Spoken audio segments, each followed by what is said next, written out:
Jedan sekund. Ja sam Ivan Gross, ovo je Aleksandar Gross, moj sin. Sonja me, ja sam zamolio Sonju malo nešto sa vama da popričamo. Samo recite kad vi imate. Sutra. Sutra u koji danis, na primjer. Ovde? Da. Mi ćemo vas potražiti. Vaš, odlično. Evo da vam odmah dam. Verovatno znate, mi smo Senat formirali Srbije i želimo se s vama dogovarati o saradnji. Vaš. Hvala vam lepo. Sina čujem često. Christian. Hi Ivan, how are you? Good. So you first for me, I'll ask you some general question and then you can... We'll try and keep these first rounds... We do question so, you know... And then we should discuss Moldova. Yeah, absolutely, yeah.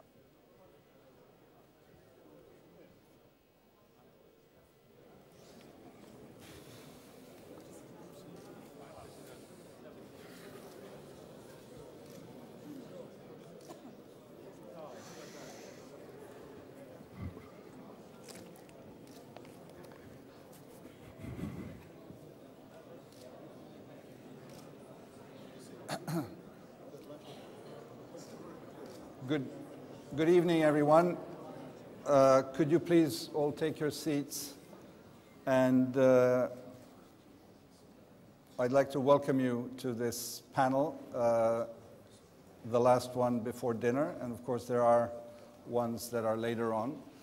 My name is Ivan Vejvoda. I'm the Senior Vice President for Programs at the German Marshall Fund of the United States, and I have the really great honor and pleasure to be chairing this round table, or rather a round platform, around which we are sitting here to discuss a very important theme, which is related to the what's been called the Berlin process, although others would like to call it something else. But I think the important thing is that we know what we are talking about here, and that is how do we effectively enhance and accelerate and make the process of European Union integration to the Western Balkans more efficient. And to do that, this evening with us here and the audience, and I'm very glad to see that there is an important turnout, we have a very distinguished panel and roundtable of colleagues and officials from various walks of life in the Western Balkans. And so, without further ado, I will begin and do a round of short questions and answers that will roughly take from 4 to 5 minutes from all our distinguished guests on this topic, and then I will open the floor to your questions and comments so that we use these 2 hours that we have. I would like to end promptly, as the organizers have spelled out, at 8:30, because I know a lot of stomachs will be rumbling by then, so we don't want a lot of noise here in the audience. So because we have the pleasure and honor of having Christian Danielsson, the Director General from Brussels of the Commission Office for Neighbourhood and Enlargement Negotiations, I will begin with you, Christian, if you permit. And what I would like to ask you is, because you are in the engine room or kitchen of this whole important endeavor that is the integration of this last part of what I call core geographic Europe, because no one contests are we part of Europe or not. So it's a question of how we go about fulfilling what's been called the Thessaloniki Promise from June 2003, during the Greek presidency, when, in the famous words of Romano Prodi, then president, who said the Western Balkans will become members without ifs and buts, provided, of course, they fulfill the conditions. Where are we now in this process? Call it Berlin process or call it the stages of the integration process of the Western Balkans. Thank you. Thank you, Ivan. And first, let me ask to convey how much I appreciate to be here today and take part in this important discussion. And I think your question is a wide one and cannot be replied with a simple sort of 5 minutes reply, to be honest. But I will try to develop a bit, at least how I see it. I think it's clear that when it comes to the Western Balkan, the objective of the process is to be member of the European Union. That's what it's all about. And that's what the process is about. And that is a commitment that is both from the side of those who are in the Western Balkans, but also from the member states and from the EU. And therefore, the anchor for this process is the enlargement process as such. That will take the time it will take. It is directly linked to the ability of the countries concerned to live up to all these various conditions that are called for in order to become a member. And there we have a step-by-step approach, and some might feel that it takes too long time, but I can assure you that the way we do it is very, very well-founded and well thought out, and not anything that is sort of quick fix politically, but it is based on very much substance. So that is the fundamental stuff, the fundamental thing I think to have in mind. What has come now as an additional element, and which I think is playing a very important role in driving this region forward, is the regional cooperation, the Berlin process, or whatever we would like to call it. It has given a new momentum to a regional cooperation that already existed, but now has become more concrete and more political as well, I would argue. And I think it's important now for all of us who participate or take part of that in that process to see to that it becomes a success. And the prospects are good. We have a fairly well-structured roadmap ahead when it comes to the whole issue of connectivity. Key in order to bring people together, but also key in order to bring the economy of the Western Balkan countries forward. I think we also have a rather clear, not roadmap, but ideas on how this could be further developed. And let me just point to some elements there which I think is important. One is I think we should think of how this regional cooperation can also contribute towards a more market integration in the Western Balkans. There is a potential here which is not being used to its utmost, and there is issues that could be done in order to see that happening. I think we also should reflect on whether we should not go forward on the whole issue of integration information, also the whole new technology set up and how that one can be further integrated in the Western Balkan context and how we can work on that.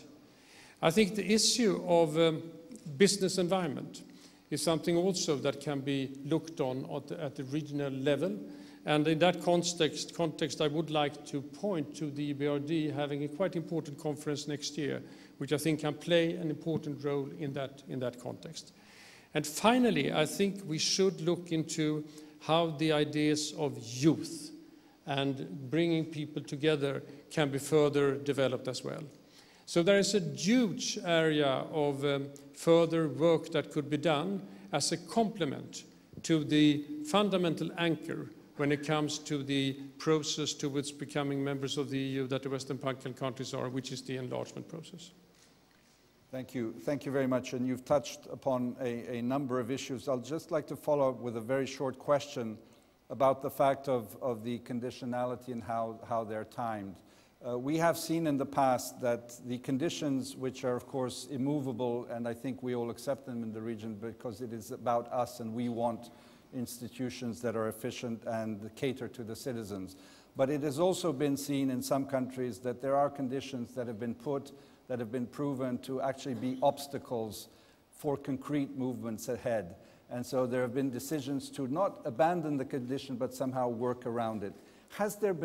My question is, has there been a learning curve over the years as to those types of issues? Yeah, I think, Ivan, there's been a learning curve all through these processes. This enlargement process does not look the same as, say, the enlargement process with Sweden or, for that sake, with Poland. There is one thing is what is happening in the EU, which develops, but it's also a learning curve in terms of seeing to that we can, and this from the Commission, do our utmost in order to see to that those who are on this path towards becoming members are well prepared.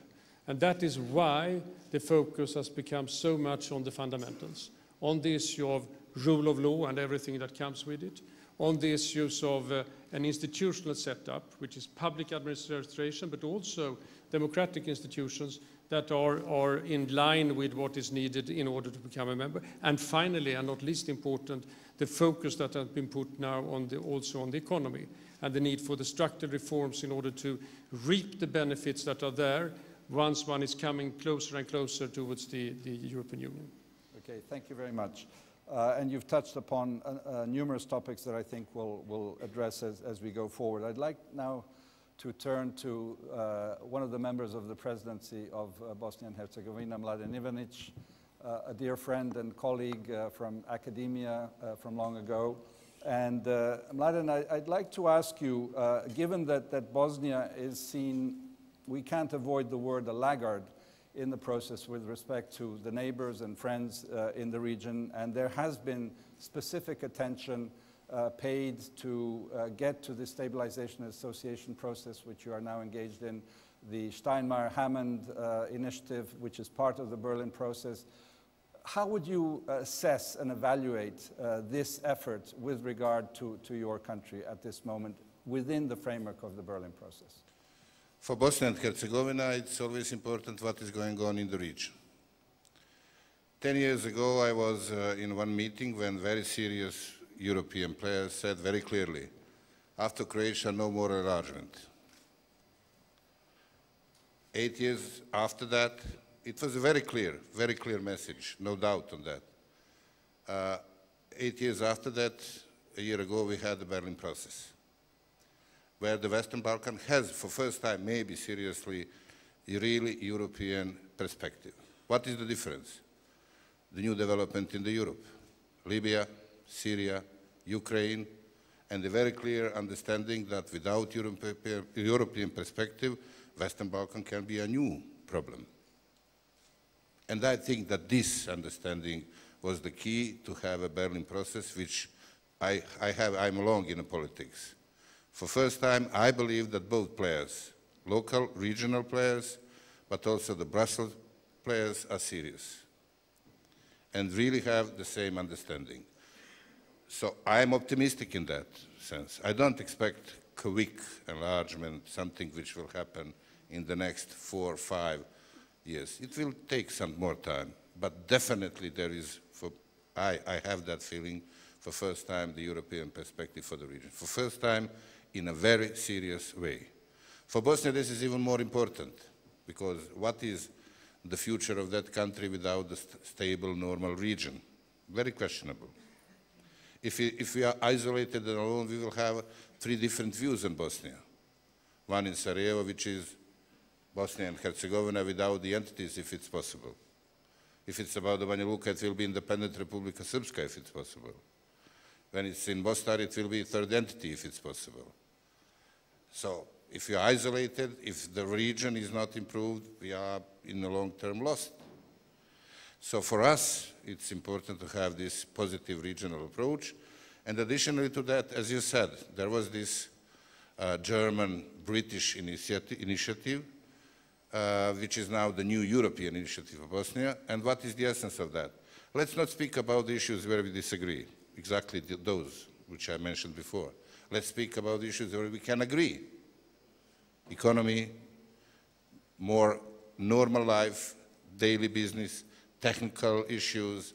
Let's try to improve the daily life of the people. If we succeed in that, the internal differences will be less relevant, and we can be a little bit more optimistic about the future and about the chance to have a society. So if the Western Balkan will finally be advanced like Eastern Balkan, we are the only place where the West is less advanced than the East, but if we succeed in that, if we move the attention from the differences and disagreements in Bosnia to the issues where we can agree, I am optimistic. We will be not ideal society, we are not the perfect society, but there is a chance to improve, and it has to be seen in the much larger context. But also the Europe has to be this time serious. It must send very clear message, and all these candidate countries, they have to see the visible, the people, not the politicians, not the academicians, but the ordinary people. They have to see the visible benefits of being with EU. If the EU is serious, it is not so costly. So all these projects developed in Vienna to connect the regional capitals, that has to be done in a relatively quick time, and that will be the best argument for the positive future of the region. Okay. Thank you. Let me also follow up very briefly with a quick question to you, and I'm very glad to hear that you haven't changed your views over the years in terms of this very cautious optimism. It is also my view, and whenever asked about Bosnia and Herzegovina, I say Bosnia and Herzegovina will move as the region moves. It has a pulling effect on your country. To this famous question about ownership and being a stakeholder, do you feel that in Bosnia and Herzegovina and its various parts that you are, in a sense, owning now this, let's call it a renewed and invigorated process? Bosnia is a fragile on all levels, meaning political, but there are some positive elements. There is something which is not a big issue, but let's say three members of the presidency. At the beginning we said, let's not speak about the disagreements in the public. Let's speak just about the compromises.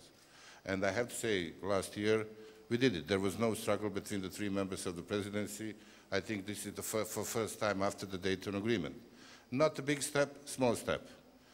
Because if you wanted to be re-elected, you had to be tough, which means you had to have fight with the other members. For first time, we have 1 year without the big problems. If there was a problem, it was done in a mild way. It was not so tough position. Even with very difficult issues like Srebrenica, like all these events regarding the Vučić and everything, it was more or less handled in a way which is, let's say, correct. Small step, nothing big.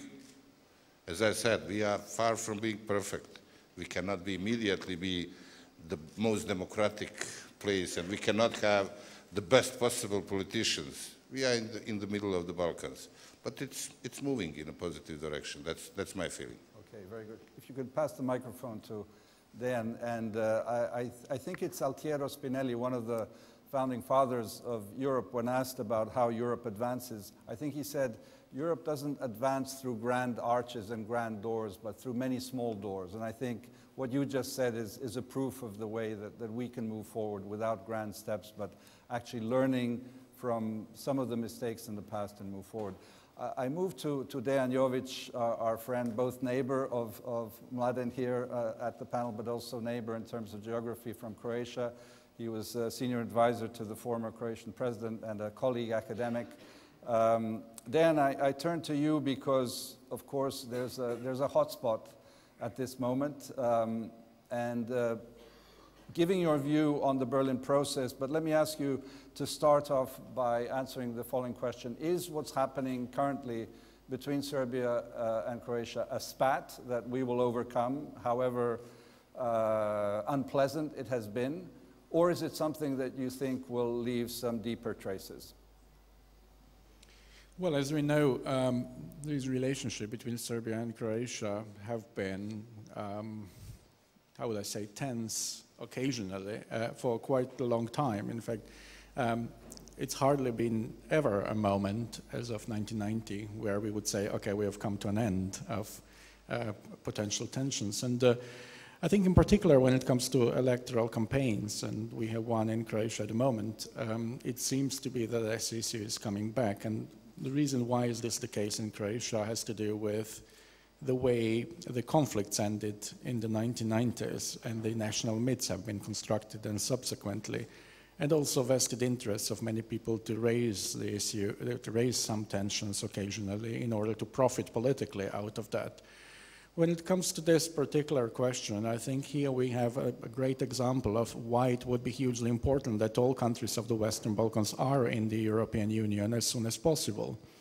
I mean, we now have a feeling that in fact the European Union countries are producing a crisis, but the results are then dealt with by other countries, countries that are not members of the European Union. And this is a relatively new situation. I mean, had we been talking in this place 10 years ago, we would certainly identify Bosnia, Herzegovina, and perhaps Serbia, Kosovo, and Macedonia, and possibly Croatia as problems in the Balkans. But we now, I'm very glad to hear, in Bosnia we can say there is some gradual process. There is also between Belgrade and Pristina. There is also some kind of improvement in Macedonia as of recently and so on and so forth. But what is a problem? I mean, increasingly we actually see Hungary and Greece as being the problems. So the Balkan periphery, which Balkan periphery is the countries of the European Union. And I think both Croatian and Serbian prime ministers are now quite well aware that in fact the problem needs to be resolved somewhere within the European Union, within Schengen space, and in accordance with the principles that the European Union has been developing for so long, among them, for example, freedom of communication, freedom, combining security with freedom, and also the idea of European unity, of European integration and solidarity and so on and so forth. Instead of that, what we see is a rise of, should I say, sovereignism rather than nationalism, to be less controversial, in a number of countries around the Balkans, in fact. And so for now, really have a kind of a reverse situation. We seem to be, who live there, actually that, okay, now we are doing something good, but the problem has not been produced by us, and we cannot find a resolution to this problem, I think. And I think this makes, I think this relationship between Serbia and Croatia into a particular peculiar situation. Let me just say that actually, quite paradoxically, I mean, the countries involved have behaved, I think, by textbook somehow of political behaving in circumstances. They haven't behaved unreasonably from the point of view of their own national interests.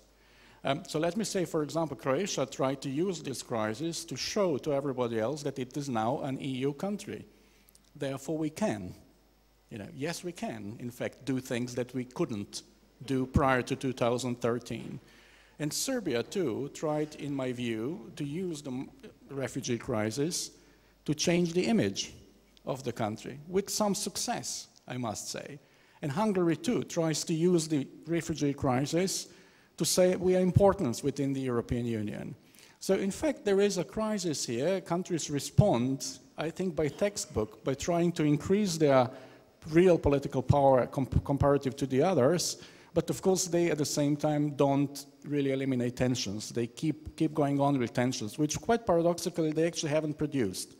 These tensions, this particular problem of the refugee crisis, had been imported into the region and is disturbing it. It's not destabilizing, it's disturbing it. And I think this is primarily the question for the European Union now. Yes, I think that for all intents and purposes, I see our countries that are on the path to integration, in fact, part of the European Union. In fact, the October 8th meeting in Luxembourg will, in a sense, prove that, because we need to solve this all together, or rather the EU and its candidate members need to be part of the solution. We can't solve it individually. And as you say, there's a kind of an attempt at maximization of the political profit in using this. So the follow-up question to you is, do you think that then after we go through the elections in your country that somehow we will see the tensions falling down at the level that they have been at until now? I think for a while, certainly, but not forever. And I think if we really look at the way other bilateral relations have been dealt with in the neighborhood, I mean, between Greece and its northern neighbor, that has not moved. We still see this issue being there after 20 years. And here we have one EU country, which is also a NATO country, and the other that is not, of course.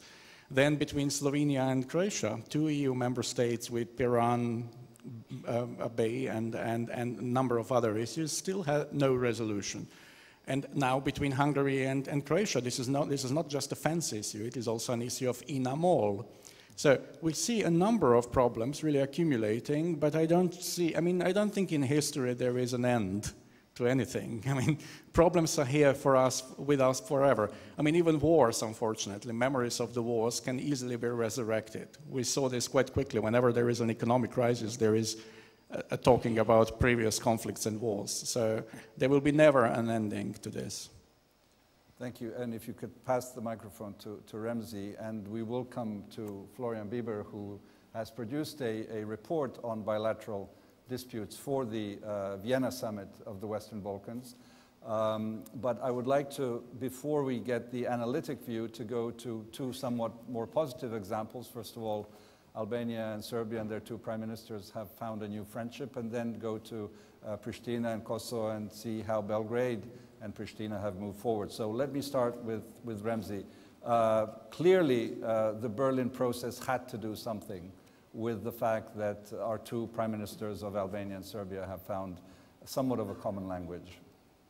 Yes, yes, Ivan. I think the Berlin process has achieved something quite soon and quite fast. I think we have a better harmonization of the regional cooperation with the European integration. Before, we have seen two speeds not always harmonized.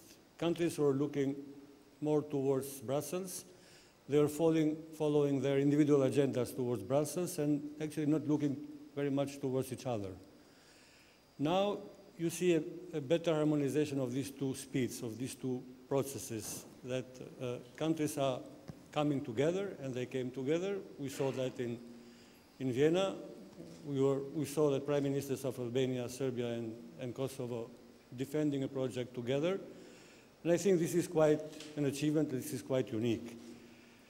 In this context, I think Berlin process helped the normalization of the relations between Albania and Serbia. But we have to keep in mind that also the Brussels process, we talked in the previous panel, has been very important because it prepared the context, necessary context, that Tirana and Belgrade come together. Because it would have been difficult to imagine that without the process of normalization between Belgrade and Pristina, Tirana would move faster in that direction. So I would prefer to see the two processes as a necessary context for this normalization process. On the other hand, I think the Berlin process has been very important, adjusting or harmonizing the content of and the context of the integration. We have more or less the same content, chapter 23, chapter 24, and all the chapters since 10 or 12 years ago, but we have a different context. This is a different region, and there is a different European Union. Through Berlin process, I think we are seeing a more realistic approach to see what are the problems in our part of the world, but what are also the problems in the Union. And the last point, I think the Berlin process has been very important, bringing back the geopolitics, or is a return of geopolitics in terms that Brussels has been very much seeing the region through acquis communautaire lens. But we are not the center of the world, but there is some geopolitics in this part of the world as well. There are some emerging actors, there are some third actors who have their interest, and their approach is quite geopolitical. Brussels, I think, lost somehow the geopolitics, and the Berlin process, in a way, helped to bring the region together, helped to avoid, at least compared with 1 year ago, we see less temptations and less dilemmas for a plan B in the region.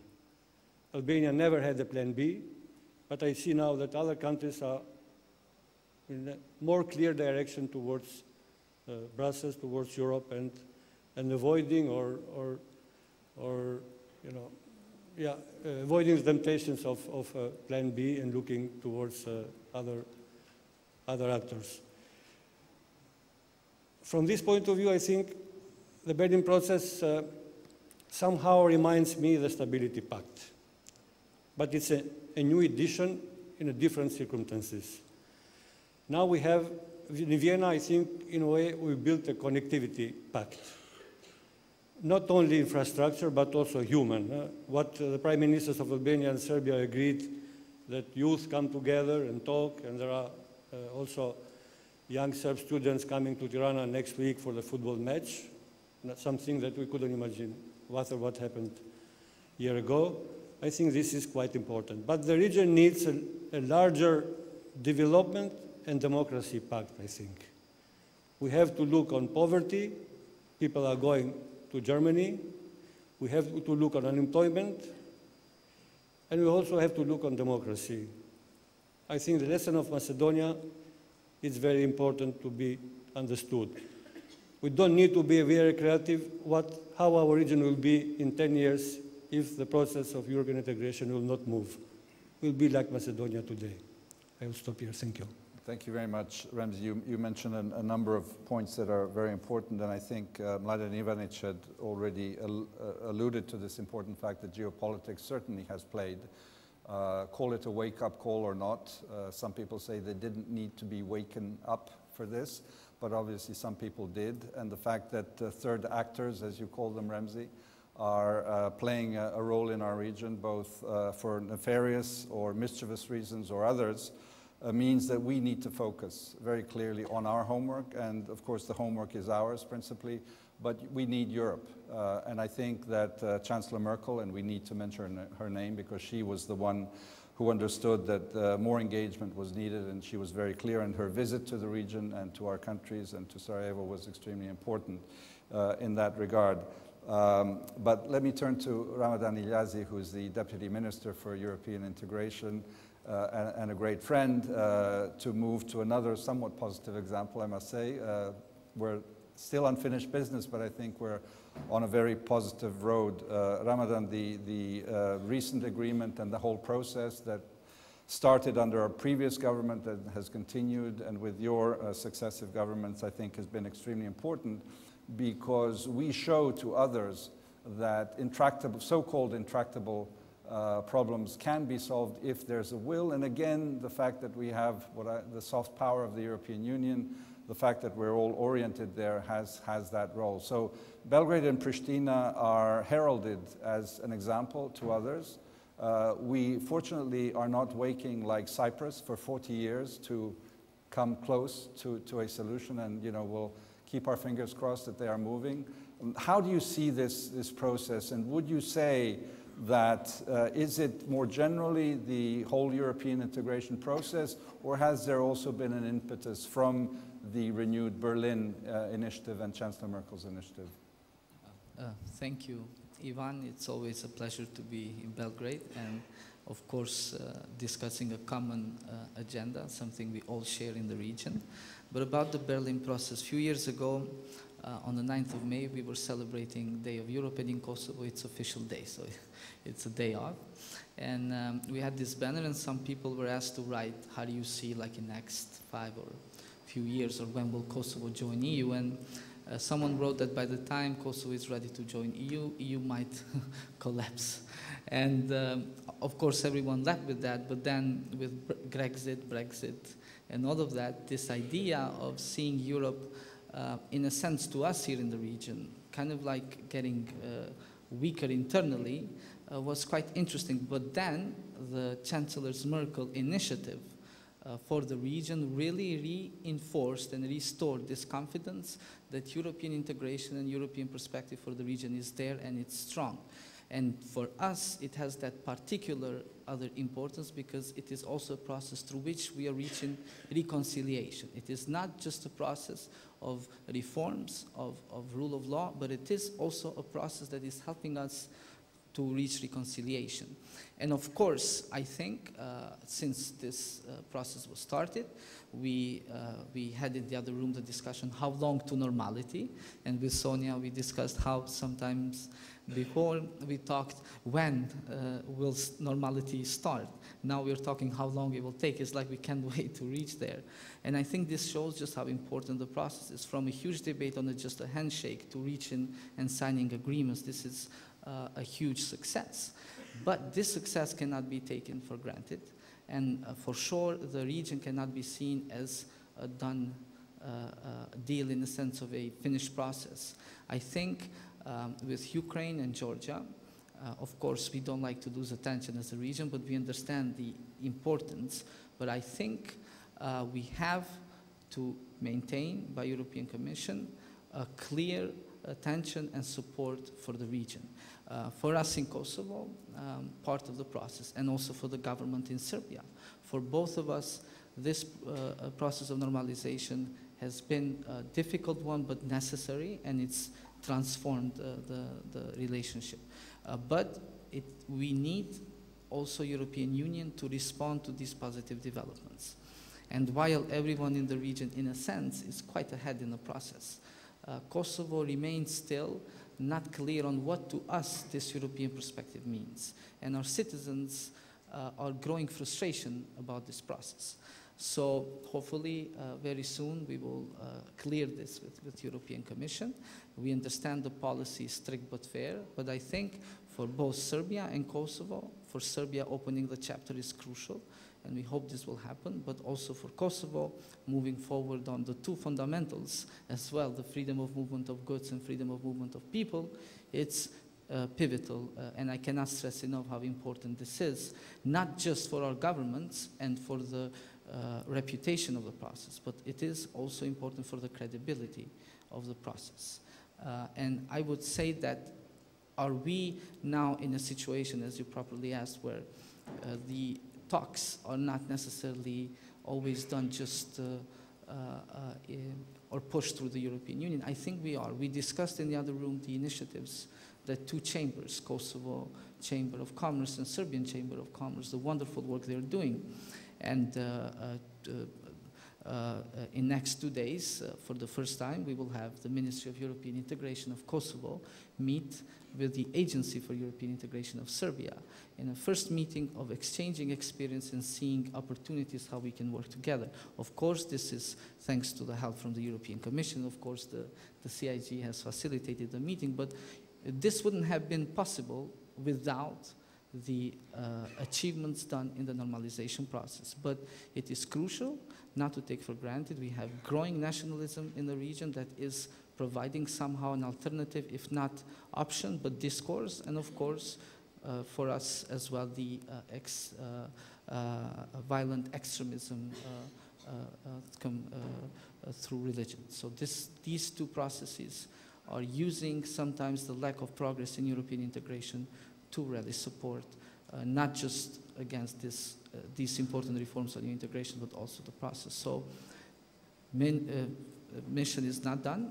We need support, and it is the only process keeping the region together. Therefore, we need further support, and Berlin process really send this message. Let me quickly follow up with a very brief question. We saw scenes from your parliament where there was a part of the parliament that was opposed to this movement forward on the normalization process. How would you assess, as a member of the government now, is a majority both in the parliament for this process, and in society you alluded to the fact of the frustration of, Kosovo's end goal? How would you assess, both within the parliament and in the society, the support for the process of normalization? Briefly. We discussed about the discourse and how, despite the process and the important agreements, sometimes on both countries, the discourse of political leaders is not in the spirit of the process, in a sense. And there is a lot of room, I would say, for improvement that our governments, both in the government of Serbia and government of Kosovo, can do in order to explain these agreements better to the citizens, and we discussed this. But the opposition to the agreements, I think the main argument we hear is, here you go, the argument on the other side, you're making concessions to them. I don't see them as concessions. I see them as compromise, and that's also a principle of democracy. And if we are to build democracy in the region, we need to learn to compromise. We know how the consequences of the failure to reach compromise. So the argument they're using is that you're making concessions in the name that these concessions will lead country forward toward European integration, but we don't see anything on that. So I think the opposition towards these agreements, we should view it also as part of the domestic politics in a sense, but I do agree that while we reach these agreements, we need a better strategy to bring people forward, that they are not just paper sign, but that they also have support and they are explained to the citizens what do they mean. But it is also a message what happened in our parliament with the eggs.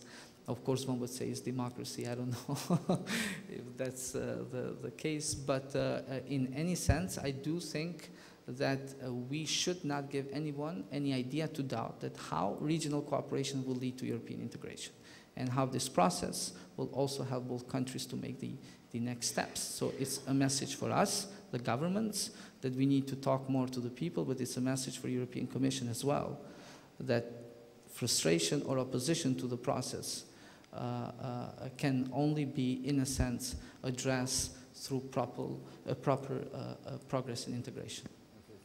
Thank you very much. Let me turn to your compatriot and colleague and our friend Leon Malazogu, who's from the non-governmental think tank world and who's the executive director of the Democracy for Development Institute, and ask you to begin with that same question. How would you assess the support to the normalization process? But then I'd really like to ask you, how do you think that the regional cooperation is going? Because Leon, as many of us others here, and this is probably something I should have said at the very beginning, but the choice of people here, as many of you know, are all people who have been engaged really to work for regional cooperation, even in the most difficult of times, did not lose faith and passion for the fact that we not only live together, we will be living together, and thus the quicker we arrive at a reconciliation, at a normalization, to say the least, will be better for the citizens themselves, rather than doing political games that benefit the few who are in power, rather than the large number, the majority, who actually have to live out daily lives with jobs or without jobs. So, and Leon has been one of these people here. So Leon, please, if you can comment on the state of regional cooperation and whether the Berlin process then finally is really helping it move forward. Thank you very much. Thank you for the kind words. And it's always, each time I come here, it's more and more pleasant. So it's, thank you very much for the welcoming. But let me start, and I'll end with this, is how do we make the Balkans part of Europe's reinvention? And I'm a strong believer that the Balkans will only get into the EU when it is seen as an asset. Will not be seen as a leech, sort of making it more difficult for the EU to maintain its social model, but it will, how is it seen as part of the answer? And as Mr. Ivanić said, this is probably maybe the only part where the West is less developed than the East, and I'm afraid globally we may be headed for a future which may see that, where the East becomes more developed than the West. So we need to be part of the West's answer to find the dynamics of rivaling the growing and a more dynamic and a much faster developing East, and not just seek to join what was yesterday's model, but try to see, when the target moves, we have to, how do we join the EU? In 10 days, it will not be the same EU, it will not be the same East, and how are we part of that answer and of that path? So to traverse the same path that the EU will have to traverse to be part of a new world in 10 or 20 years from today. But let me start by saying first, I think there are many people who thought that what the Western Balkans needs is not really European integration, it needs a Marshall Plan. And it's sort of getting one, sort of, with the Berlin process.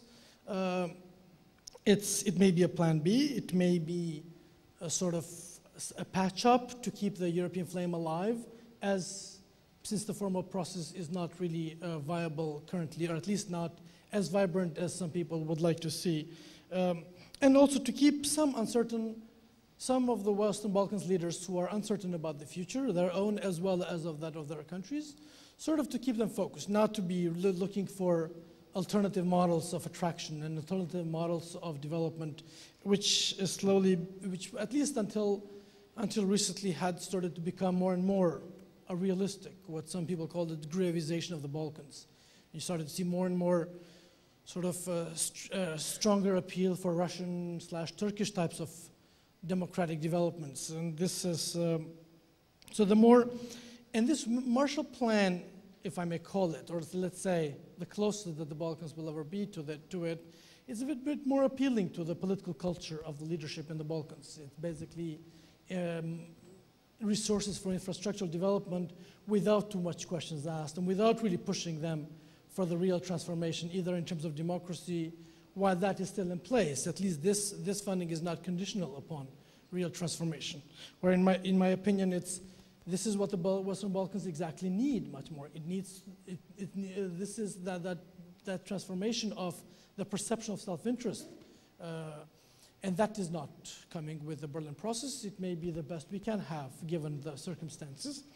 But I hate to sort of say it's driven more by geostrategic sort of outlook. It's and fairly short term in that regard, to keep the local leadership focused in Europe, and so to say, and to remain tied to Europe until a more viable path really materializes. But also, let me then just spend a little bit of time on the Vučić-Rama duo, which it's very called. It fits the script. It fits the script as if it was written without having any leaders in mind. It sort of needs sort of two heroes that will take the Balkans, it's kind of very Hollywoodian film, out of the current trouble. And Vučić and Rama were the only ones that really fitted the script in many ways. But also, in many ways, it fits a very shallow understanding of the conflict in the Balkans, because I'm a deep believer that the conflict in the Balkans is not a primordial, it is not about interethnic hatred, and there was no need for a Serb-Albanian reconciliation. What the Balkans have is as a series of disputes that needs classical mediation and arbitration, and it doesn't really need approach as if we've been hating each other since whatever century. So in this case, for me, it is a bit misguided, because it reminds me a little bit on the story between Montenegro and Japan of not having signed a peace deal. So there was actually nothing between Albania and Serbia to reconcile. And in a way, this choreography of reconciliation was not very productive and was not very helpful. Despite me being a great believer in reconciliation, it doesn't hit the target. So if for those who are comparing, either are we closer to a Cyprus or are we closer to Franco-German type of deal, I'm afraid we're closer to Cyprus, because we're not even talking about the main problem. At least in Cyprus, they're trying to fix, to get an agreement on the main dispute between the two sides. And in Kosovo, we're not trying to make a dispute between the main two sides. We're sort of resolving side things, which is good, short of a better deal, but we're not really we're not talking about the main deal.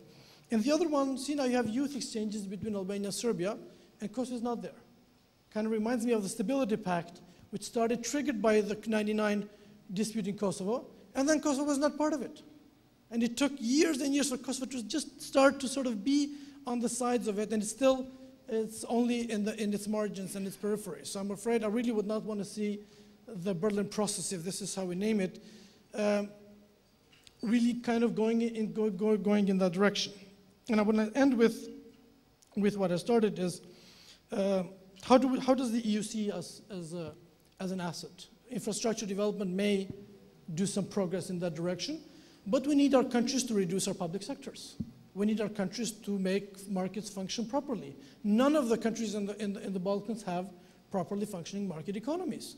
So this is not, personally, I would like to see more conditionality and to seeing the right type of reforms happening in our country. So we are really seen as an assistance to the EU on its path to rediscovery, and to be able to have that kind of dynamic development and evolution to compete with much faster growing parts of the world. Thank you. Thank you. Thank you very much, Leon. Let me, given what Leon has said, and our friend Alex Roinishvili Grigorev has been helping the efforts at moving the process forward, let me put it very generally in those words, especially in the dialogue between Serbs and Albanians of Kosovo in particular. Would you agree with what Leon said, that basically we're kind of mucking around on the sides of the bush and not addressing the key question?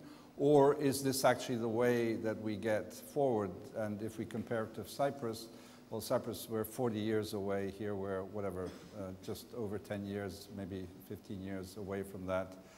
And what, in your view, has your organization or people from the side done to help this process? Have you personally, having been engaged for so long, found that you have moved the needle forward? Well, I think one of these cases, when you see the glass half full or half empty. We just had a panel here on how long towards normality just before this roundtable. And frankly, some people are saying the process is going too slow. Some people are saying the process is not going anywhere. But I also remember that 3 years ago, we were asking whether we should even go towards normality and whether we should even talk to the other side. Now, it's not the issue whether we should do that, but are we doing it fast, are we doing it slow, and what else needs to be done. I want to pick up on something that Leon says, and I agree with quite a bit what he says, and something that Ramadan Ilazi said, but I want to start with what Christian Danielsson said. You started with sort of tackling the fundamentals, and for me there are three: the rule of law, democracy, and economy. And what I agree with Leon, and somehow also I saw this with what Dani said, and that is the incentives are not there, or incentives are weak. Obviously the incentives worked, and coupled with leadership. The incentives worked for Pristina and Belgrade to move on this process. Without a strong incentive of the European Union, I don't think Prime Minister Vučić would have done what he has done. The strong incentives and promises for Pristina also have done something. However, I don't see that the incentives are equal. I do not see that Kosovo has as clear of a European perspective as Serbia does. And I think it's a challenge for us all, and I'm sure a challenge for you, how to get this incentive into Pristina and to the people who live in Kosovo. I don't know how you're going to do it. You have some ideas. You're moving on signing the SAA with Pristina. I think the good first step would be to finally move the visa liberalization issue. How do you do that when you see hundreds of thousands of refugees moving through the region? I think the timing is always bad, but you know, I think the world is not going to go upside down if 2 million of Kosovars, the only place in the Balkans, will get visa-free travel. But what I also see is that, and this is something what Dani said, I think the success in the Balkans is not given. I think we can still see failure, and then we'll all be sorry. And it will be our joint failure of all sides, the locals, the Europeans, and even the Americans. What I see also that the external incentives are not as strong as they were in 2004. Since 2008, I'm not going to tell here because everybody knows everything, the economic crisis, Greece, and so on and so forth, now refugees. I think the European Union does not have sort of the same enthusiasm for all of this. Somebody said here we don't know what's going to happen with the EU. I'm sure it's going to stay, but what kind of EU we don't know. We also see that the governments have learned how to fake democracy and rule of law. And I think that's a very important issue. And I see that since the external incentives are not working too well as they have in 2004, I see in the case of Romania and Bulgaria they didn't work then, and I'm questioning whether they're working now. I see this is the time for the internal incentives. And the only internal incentive I see in the civil society. The oppositions are mostly weak in all of those countries. The governments are moving towards, in quite a few places, as I said, faking, but monopolizing the political debate. And the civil society organizations, not all, but quite a few, are basically project implementers. And we have very few strong movements that are working on producing movement for European Balkans. There are external actors apart from the EU that have plans for the region, and some of them are very nasty plans. And I would, if there's one advice, you didn't ask for advice, but if there's one advice that I'm going to give is to make the civil society a larger part of this conversation. And I think this conversation is needed, and we all should work on producing this movement towards the European integration, and not only shame the governments, but help them to be accountable, help to show to them what the European values are. I know it's very difficult looking at Orban's Hungary to show what the European values are these days. It's very difficult. But we should not forget that we did have and do have the European values. And then I think it's a very important question that Leon has raised. The Balkans can be an asset, the Western Balkans, to the European Union. But it's very difficult to see yourself as an asset when you move to your capital city and see cars parked on the sidewalks and heaps of garbage meeting you at the entrance to some of your cities. This is not an asset to the Balkans. So there are so many processes where I see the internal actors and the ball is in their court. And for the Europeans, I think the process is too long. It took, what, 10 years to Croatia? Dejan, to negotiate this?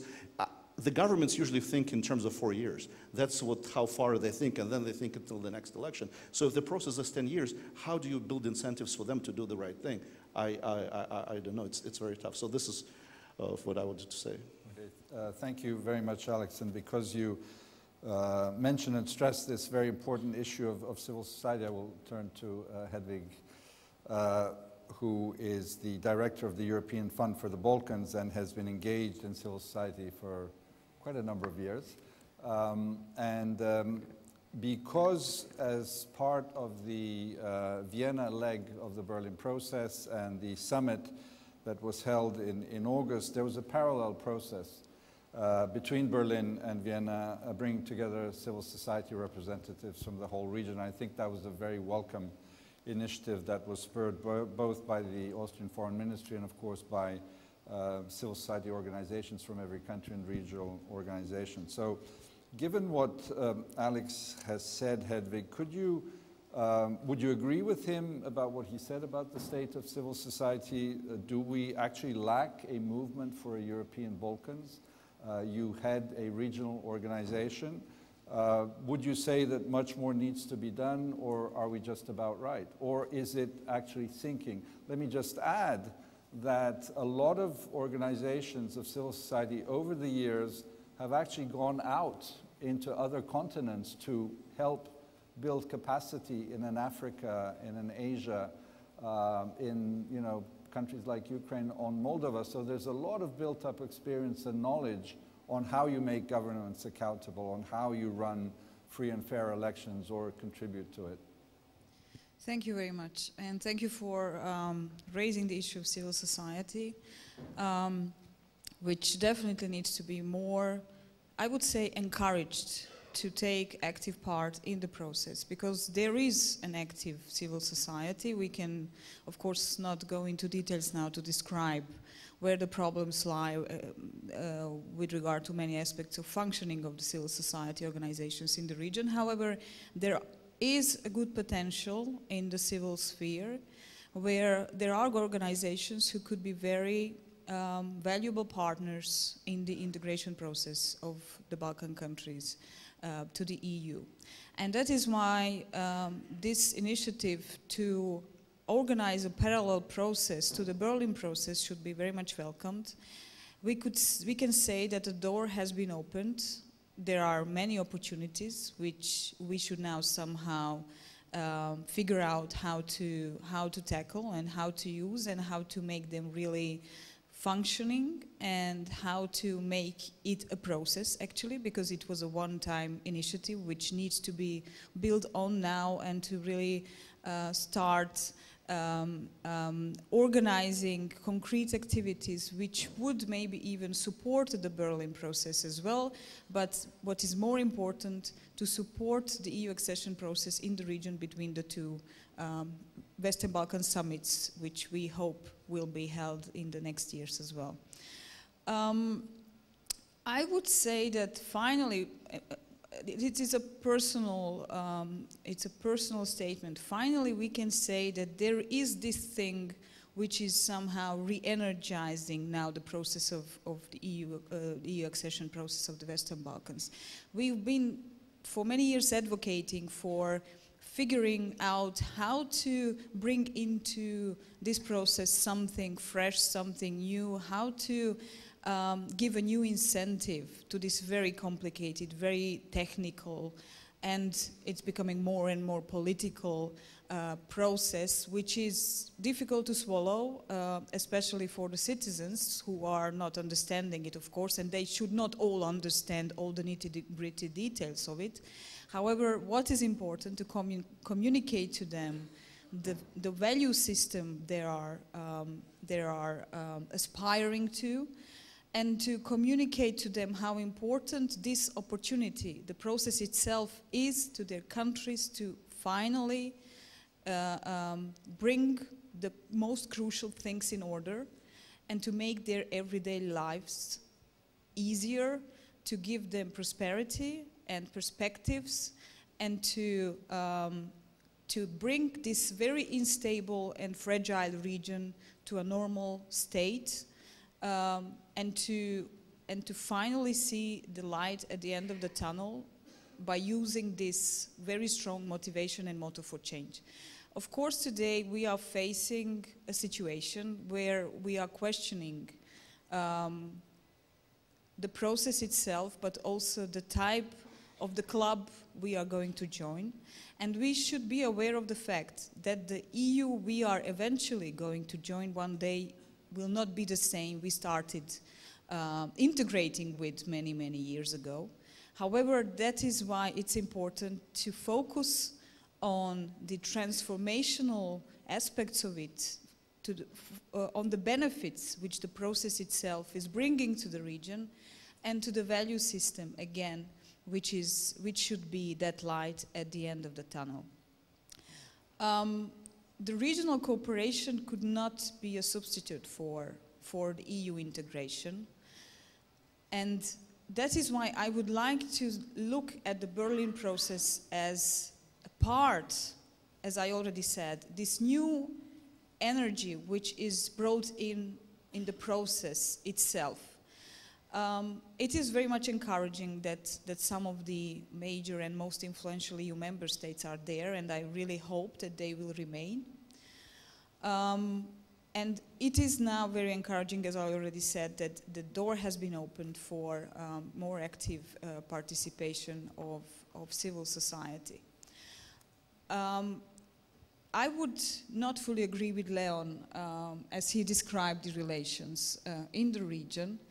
I would say that the regional cooperation, of course, with its very important aspects when it comes to economic cooperation and cooperation on the highest political levels, should somehow focus back on the very substantial issues, and that is how to build trust among the citizens. Because I think that is the only answer on how situations like what we are facing right now, the bilateral disputes which are popping out, whenever it is beneficial for internal politics, could be less harmful if there is a pressure from the citizens and a different kind of understanding of the situation, and not so much influenced by daily political reasons and narratives, negative information and propaganda, which can be very easily communicated. So therefore, I would say that the Berlin process should somehow put this element more maybe in the focus. Now we have a very strong economic aspect of it.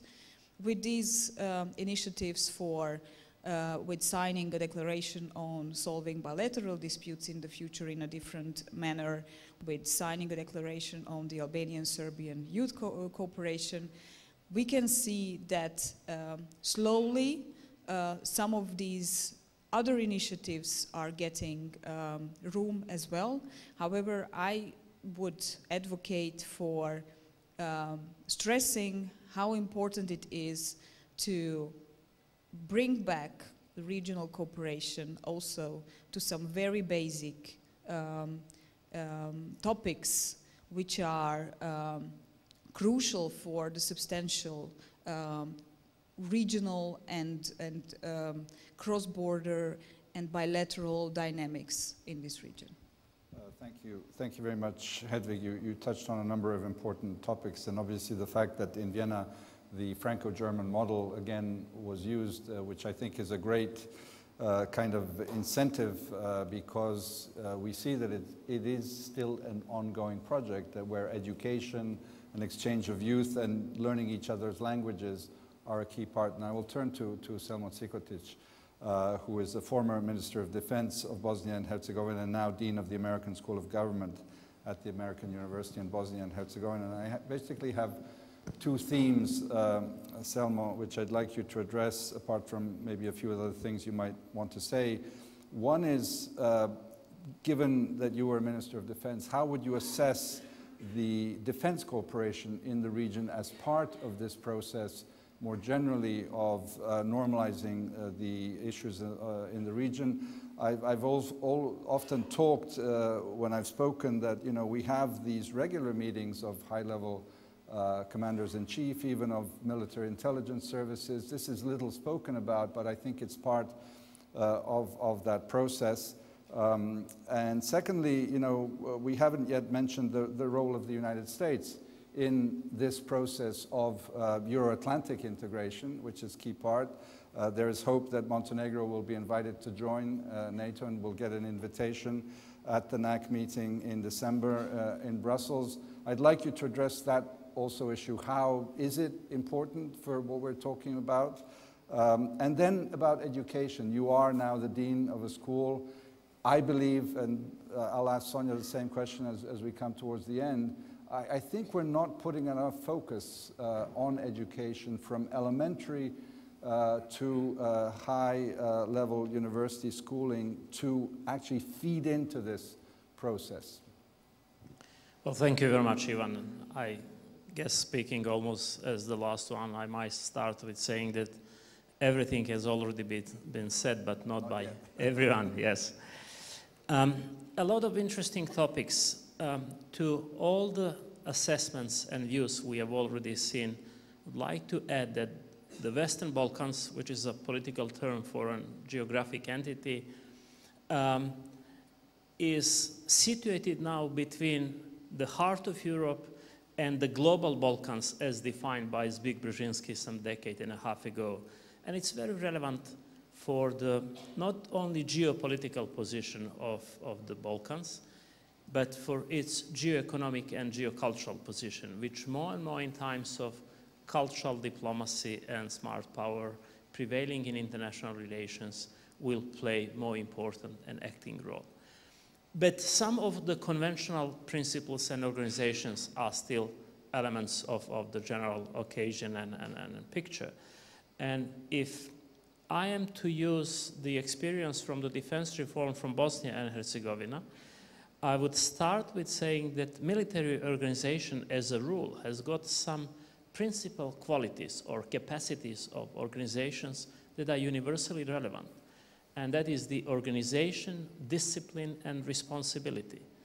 If you think about some tough historic processes at different parts of the world, you might see that they were first done with military organizations. And I don't believe that, for example, the reconstruction or reconciliation of the society and state structures in Bosnia have so far been best executed by defense structures and military organization is any kind of surprise. Even though we put together three militaries that used to fight each other during the war. But we recognize the lasting goals benefiting everyone. And that's the formula. If not everybody benefits from certain process, you may not expect the progress on individual and separated tracks. And we have that strong conviction among everyone within this process. I have to say this was a very good example of coherent approach of international community and local political figures in Bosnia and Herzegovina. I might add, even though NATO and EU are separate but not separable structures for Bosnia and Herzegovina, we still see, for a number of reasons, especially in the time when the defense reform was initiated, NATO being more vital, more important. And this defense reform was supported by NATO, but was basically led by Americans. This is part of your other questions. And since this was well orchestrated, well organized, very well coordinated, and all leaders, all participants of the process saw the benefit from potential success. Everybody likes to be part of success. And it is not easy to create an impression in our region that some complex project could end up as a success. But if you manage to do so, then you are pretty much likely to successfully complete certain project. And then the first small wins and the first benefits on both individual and collective basis of the participants of the process, created an impression that was producing a kind of spillover effects on some other reforms in Bosnia and Herzegovina. But then some politicians saw that this was not working in their favor, and they did some effective steps to prevent this process from prevailing in the same fashion, maintaining the same momentum. And I've got to differentiate between statesmen and politicians. Statesmen are those who use all their potentials in brave and tireless manner to move their country and their nation forward, whereas politicians are those who do everything to please their constituencies, to get the power and remain in power. And unfortunately, we have got prevailing population of politicians in the political life of Bosnia and Herzegovina, as well as the region. And I guess we need more and more statesmen on the scene. And I guess as long as the United States played important role in Bosnia, we recorded a constant track of progress. But I would say, especially after the fall of the April package from 2006, when basically due to the will of local politicians, this very comprehensive and very progressive project failed, US attempted a few more times to put the track of progress back on the same path without success. Now I guess we are in the stage where the whole region is seeing some signs of encouragement. I guess more and more both politicians and statesmen see that cooperation benefits everyone much better than confrontation, that inclusion is much better than exclusion, and that integration is better than isolation. I do not see regional cooperation as substitution for EU integration, but I would see it as a prerequisite for EU integration. And I believe if local leaders realize that they belong to the part of the world linking Occident with Orient, linking Europe with Asia, Mediterranean with Central Europe, with minimum of better regional cooperation, they could put the Balkans in the position, instead of being burden and periphery for Europe, becoming a chance for Europe, a gateway for Europe for some economies that are growing up and becoming world dominant economies, or region dominant economies. And since I've talked pretty long, just one sentence on education. I guess as Renaissance thinker Erasmus put it down, there is no better investment into the future of certain nation or certain country than investment into the education of young people. I guess we already left one system that was maybe conservative and conventional, but was very consistently executed. We have not adopted fully the practice and comprehensive execution of the Bologna system, and I believe this dangerous gap we are in at the moment in the whole region could provide some very negative consequences if we don't move the education system faster to its capacity. And I would also add that possible triple helix linking government, economy, and education could be the best response to practical demands of the situation and time we live in. Thank you very much. And if you can pass the microphone to Florian. Thank you very much for those words. I think that, you know, in the many things that we still need to do, I think education is really one where we need to put a lot of effort. And I think you described the situation very well, because this is where we create the fundaments of the citizens that will be and that will create and move these societies forward. Florian Bieber, who is a professor at the University of Graz, is one of the co-authors of this paper that was presented to the Vienna Summit on solving bilateral disputes, and I'd like you to give the shortest executive summary on what you proposed, but and couch it in the framework, at least I would like to, of where the European Union is today. Recently, Prime Minister of Serbia Vučić was in Washington, and he gave a talk at the Brookings Institute. And Fiona Hill, my colleague who runs the Europe program there, as the Q&A started, asked him, she said, let me ask you a question which you're probably not asked. What do you think of the state of the European Union? And you know, all these problems that are being addressed, and you want to go towards the European Union, your country and your citizens want to go, but how do you see it? And Prime Minister Vučić answered very simply. He started by saying, look, it's very easy to criticize the European Union today, and referred to a conversation that he had with Donald Tusk, of course, the president and former Prime Minister of Poland, president now of the Commission, where actually, and I think Donald Tusk has really had a leadership role in trying to bring heads together of statesmen and politicians to resolve this. So would you agree that, you know, on this question, what will there be of the European Union once we all come to the doorstep? And are you, given where you sit, and I think we need an assessment from someone like you, are you cautiously optimistic, or are you a doomsday sayer on the European Union?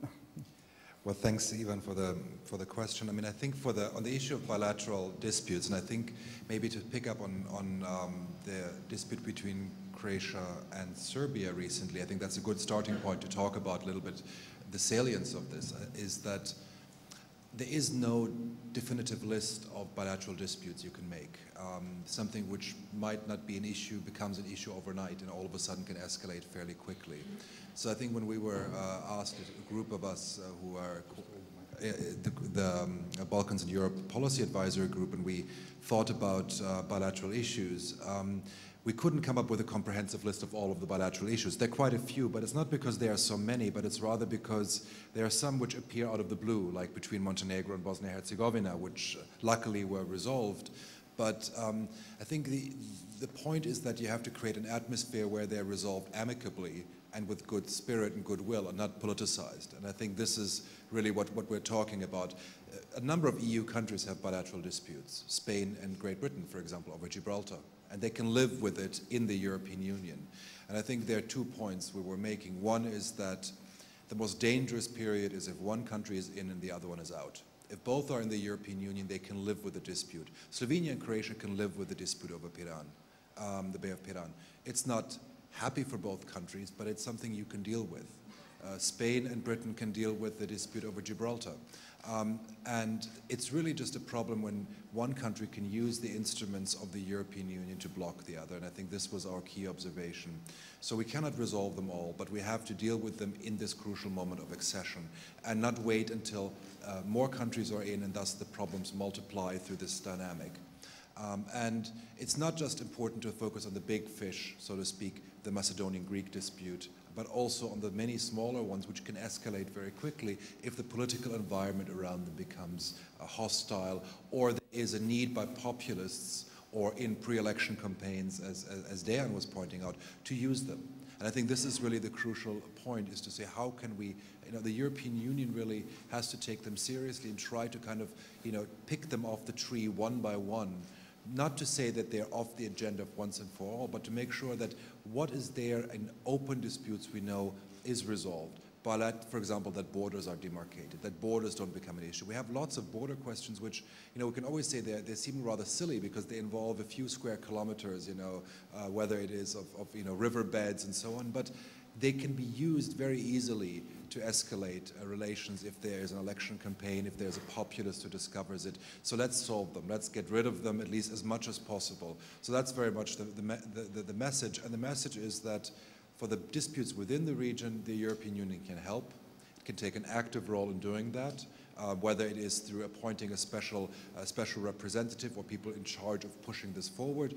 One of the successes, I think, of the Vienna summit was that there was a bilateral declaration signed on resolving bilateral disputes, committing the countries that they would not use it in the EU accession process of the others, a similar commitment which we have in the Brussels agreement between Belgrade and Pristina, and that we have this regionally now, and that all of the countries commit themselves to report annually on progress in the efforts they undertake to resolve these disputes. So it's kind of an open commitment of the countries, and I think that's really important. But again, I think Serbia, Croatia highlights that this is something which can come up very quickly, and I think this is a crucial point, is that we've mentioned earlier that the Berlin process, and I always like to think of it, we all use the term very easily, and I think meeting twice doesn't make a process. It's a little bit like in Germany welcoming refugees for 2 weeks, Willkommenskultur, which is a culture of welcome. I mean, it takes a little bit longer for a culture to be established, and it takes a bit longer for a process to be established, but I guess it's all of our optimism shining through there, that we believe that meeting twice, and of course in between the two summits, is already a process, but that we don't focus just on the hardware. I mean, connectivity, roads are very important, but it takes one political decision to block a highway and to say you can't come in, and then all of the great roads are useless if there isn't the software in place. And I think the declaration on bilateral disputes, the agreement on having this youth kind of cooperation, these are small steps and they're good steps, but I think we need a lot more focus on the software, which makes it impossible for anybody to even conceive saying that citizens of a particular country or people with certain license plates can't cross the border from one Western Balkan country to another. Let me do a quick follow-up question on that.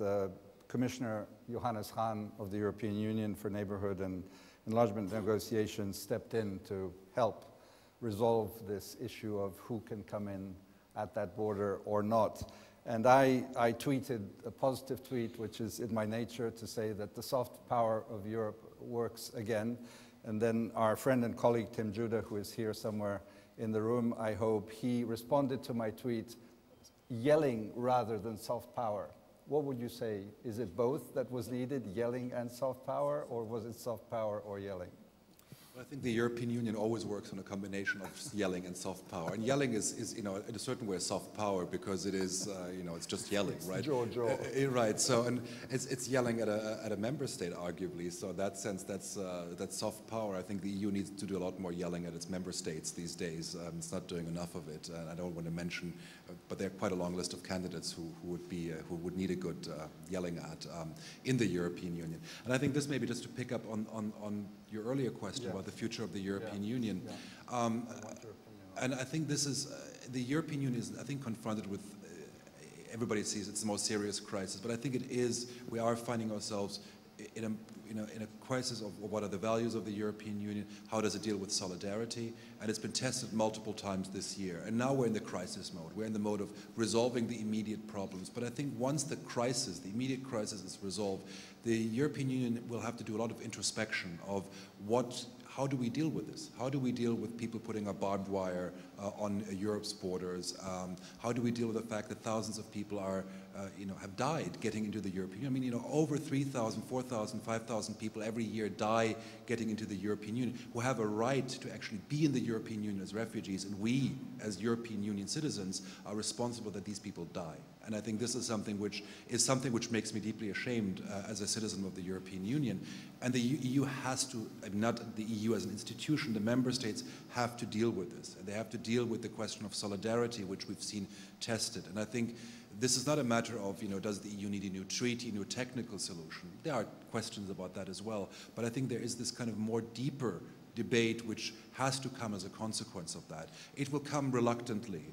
Because often the European Union as a process often likes to shelve issues, as they say in German, auf die lange Bank schieben, putting them on the bench somewhere, hoping that they'll resolve themselves one day. But I think we can't wait after we've resolved this crisis. The enlargement is just one little piece of this larger puzzle, but I think this debate has been pushed back and back because of the Greek crisis, but I think we're slowly getting to a point where we need to have this discussion in the European Union. Okay, thank you, Florian. And last and by no means least, I've kept Sonja Licht for the end, not only because she's one of the 3 co-organizers of this event, but also because I think she has the deepest background, having been involved so long, even in discussions on the issue of Kosovo from the late 60s and early 70s. So Sonia, my question to you is, you spent some time in Germany, in Berlin recently, and clearly the Berlin process is not called Berlin process for nothing, because it came, as we said, from Berlin, from the Chancellor, from her understanding that the EU really needs to wake up to the geopolitical challenges that are both from the East and from the South. Would you assess that, you know, Germany has been crucial?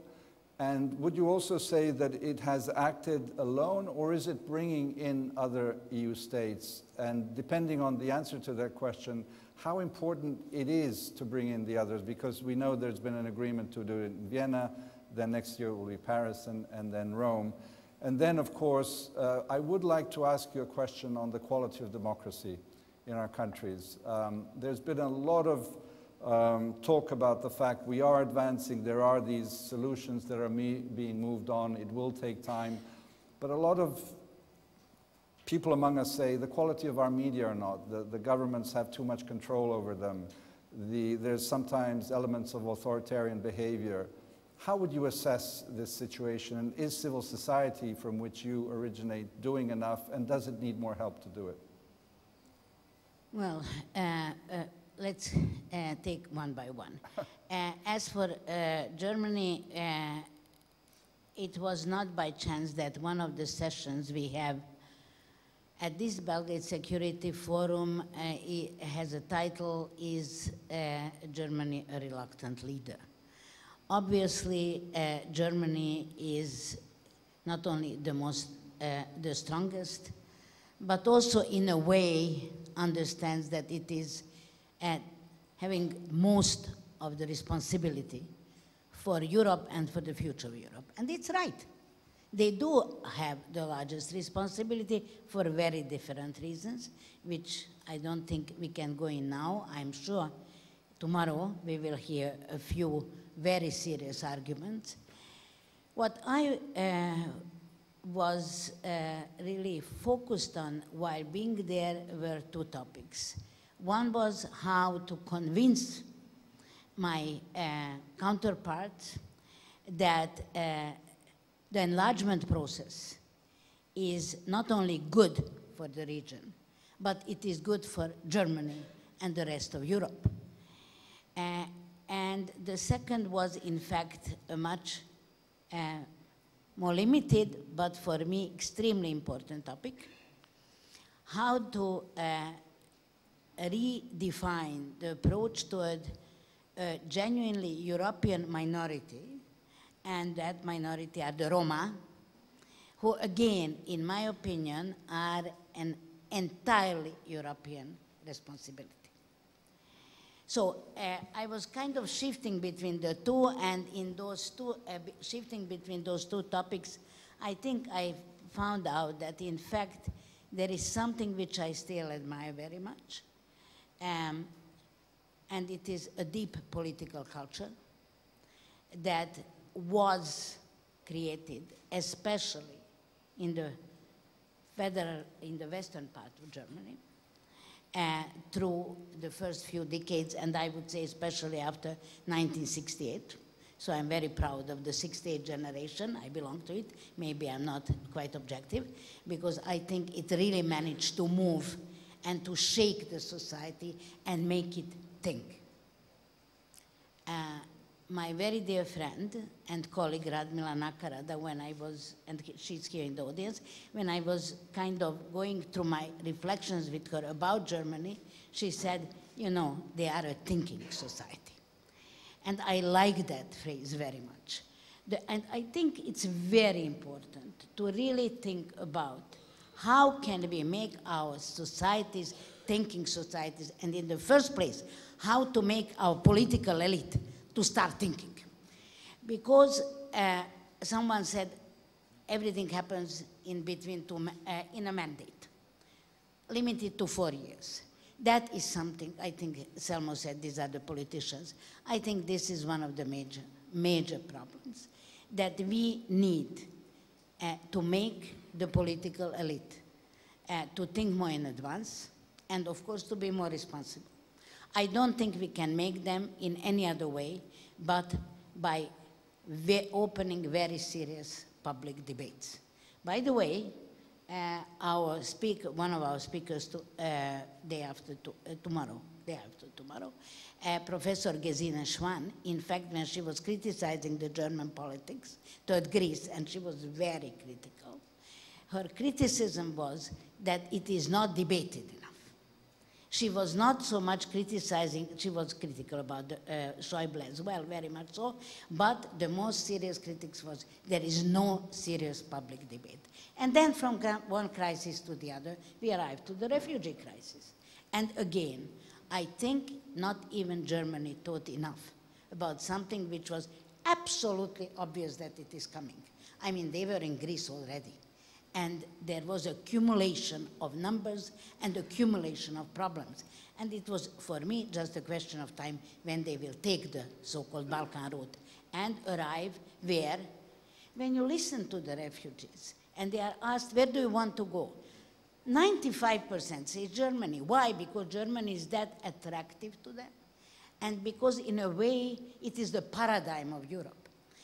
My problem, when I'm thinking about all this plethora of issues and, if you want, crises, is really why doesn't the EU member states, and especially the more developed EU member states, but also the other ones, I'm not leaving out Eastern Europe, think about themselves as an attraction for all those who want to come there. Why can't we make ourselves proud? Why can't they themselves make proud? Sweden as well. There are two countries that I mentioned, Germany and Sweden. It's interestingly enough, almost none of the others. I wonder why. I would wonder if I would be from Netherlands or, I don't know, let's say Belgium. Why people are not mentioning that they want to come to my country? What is wrong with my country? So I think the whole paradigm has to be shifted. The whole paradigm should be really, look, Europe is still very attractive. Of course it is attractive, because it is the best place in the world. Far from being perfect, but name me any other one that has such a huge success in the last 70 years, especially as a peace project and a political project. So, in fact, I think what we need to do is rethink the whole paradigm and to start working on developing a pride to be European again. I think this is one of the most important messages that I can think about. And how would I do it? Well, with involvement of all the stakeholders into broad public debates. We need a movement for Europe, but that movement or movements for Europe won't work if we don't open up a very serious debate to everybody and to make people really think why they want to be part of Europe and how they can all work to make Europe better. The same is true for our region. The state of democracy in our region is far from being good. Among other things, we have a major problem that we have very weak media. In fact, poisonous media in some situations. Reality shows became the call of the day. I am absolutely against censorship. It was my whole life, but I did sign a petition online to forbid, to put a ban on reality shows, not because I like bans, on the contrary, but I simply wanted to give my voice against that poison.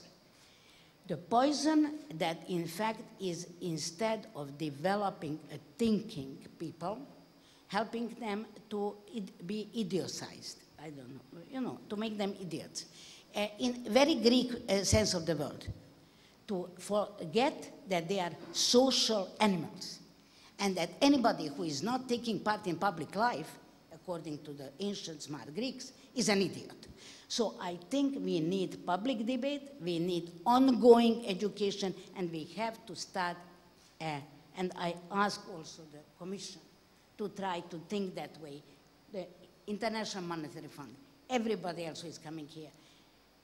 It is, I think, a shame and a sin to treat education as, to be on the spending side and not as an investment. And all the time when they say cut down the spending, then it is also cut down spending on education. A shame and a sin. And I think we need another campaign to really fight for education being understood as the most important investment and the only real way for the future for this region. Thank you very much, Sonia.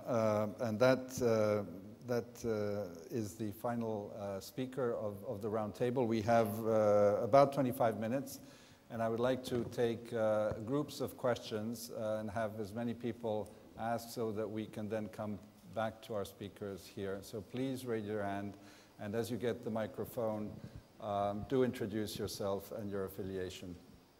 And I see a hand over there. Could we get a microphone, please? Hi, Nina Markovic, Center for European Studies, Australia National University, and Doctor of Political Science. One thing which I guess we haven't mentioned today, and we are fortunate to be sitting quite peacefully here and enjoying ourselves while discussing important issues, is security issues. And security issues I'm thinking of is ISIL. ISIL is at Europe's doorstep, and that is the major security issue for the Balkans as well. Now, my question for the participants is this: how can you see the resolution of this transnational security challenge given this enormous migrant refugee crisis, which is actually complicating relationship, like Dr. Jović said, between Serbia and Croatia, for example, but also within the European context among the EU member states? If you used your power of imagination and foresight, is this something which is going to make our process, when I say our, I mean the regional process of getting closer to the EU more difficult? And if so, how can we resolve this? Can this be potentially a common point of understanding, or is it going to be a point of discontent and more quarrels in the future? Thank you. Thank you. Other questions or comments? Okay, well, I don't see any other hands. May I ask Mladen Ivanić to respond?